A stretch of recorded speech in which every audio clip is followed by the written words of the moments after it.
UMAR, AHMED, IFLTV, MTK Global at the O2 Arena. White Rivas, what a scrap time, Mitchell. Oh, mate. Why does he do this to us every fight? Every fight, he keeps us on the edge of our seats. But that's why the public love him, do you know what I mean? He's never in a boring fight, he gives it all. And he keeps beating people he's not supposed to beat. Remember, most people were saying he can't beat Rivas. Most people thought that he lost against Chisora in the first fight and he wouldn't win the second fight. A lot of people thought that he couldn't beat Parker. But like he says, he's the can man. Anybody can get it. So yeah, he's doing well, man. I'm proud of him, man. I'm really proud of him. He's definitely the most improved fighter of the last couple of years, by far. I thought White Parker was entertaining, but I mean, Rivas just brought the heat all night. He can literally, you know what it is, because he's so dangerous. And it was just, sometimes he was inches. You know what it is with Dylan, even though he could just tuck up and tuck, but as soon as he took up, he wants to unleash.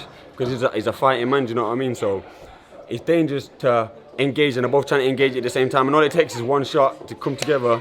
And that's what I'm saying. It's heavyweight boxing. It takes one punch, but he always finds a way to win, doesn't he? So. Now, Ty, I do want to ask you. You are like heavily in Team Fury. You've known them for ages. Good mates with Tyson, etc. And obviously, we know you're good mates with Dylan White. Yeah. Have they been having a back and forth? Dean White and Shane Fury, and now yeah, I know, having a fight. What are your thoughts on it? You're so close to both camps. You know what it is. I'm very close. They've both been very good to me. They both help me out when they can. And I've got a lot of love for both of them. Both my bros. Do you know what I mean? Listen, in a selfish way, I don't want them to fight. And if they do fight, I want it to be a draw. Because no matter what happens, I'll be just as upset if one loses as if the other one loses. But unselfishly, the fans need it. Do you know what I mean? It'll be a wicked fight for the fans, and they both make a lot of money for the families. Do you know what I mean? I just don't give an opinion. I'll never say my opinion on who I think will win. I'll never give an opinion on who I want to win because I'd rather it be a draw. Or not fight at all. Yeah, not fight at all. But do you believe those two are the best heavyweights in the world? Not Shane Fury and Dean White, but Dylan White and Tyson Fury. I think right now, I think Tyson is the #1 in the world, and I think after that there's like I think there's Rivas. Rivas? Not Rivas. Ruiz, you mean? Sorry. Yeah. There's Ruiz, there's Wilder, and there's AJ and there's Dylan. So there's them lot teetering under. I think Tyson's at the top 100% at the minute. I think he left on top, he come back on top, and look, he's already showed you what he can do. But heavyweight, anything can happen at any time, do you know what I mean? You're never going to know until they go in there and fight.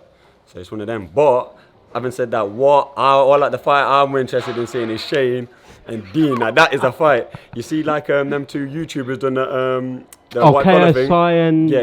Logan Paul. Yeah. That would be like that. It'd be massive because he can fight. Shane can fight, and Dean trains and he can fight as well. So that'd be a good fight. I'd pay to watch that. That should be pay-per-view. More pay-per-view numbers than Dylan and Tyson. Yeah, exactly. Listen, Ty, I know you've got a fight coming up yourself, so wish you the best of luck with that. Thank you, mate. I might come down as well. What date is it? I've got two in August. I've got August the 3rd in Nottingham Motorpoint Arena, and then I got one in Brentwood in Essex. That's a prize fighter one. That's on the 31st, isn't it? Team championship. Time championships. August 31st? August 31st. I'll try and come to the one August 3rd. Top man, I appreciate August 31st. Obviously, Lomachenko's boxing. Yeah, I know, yes, you can't. No offense, bro. Why Lomachenko? I love the guy, man. How's he come over here trying to steal my limelight, man? Nah, he's the boss. I'd go to him over me any day of the week, do you know what I mean? Nice one, Ty. Top man. We'll do something proper one day, yeah? Alright, yeah, 100%. All right, cool, man. See you.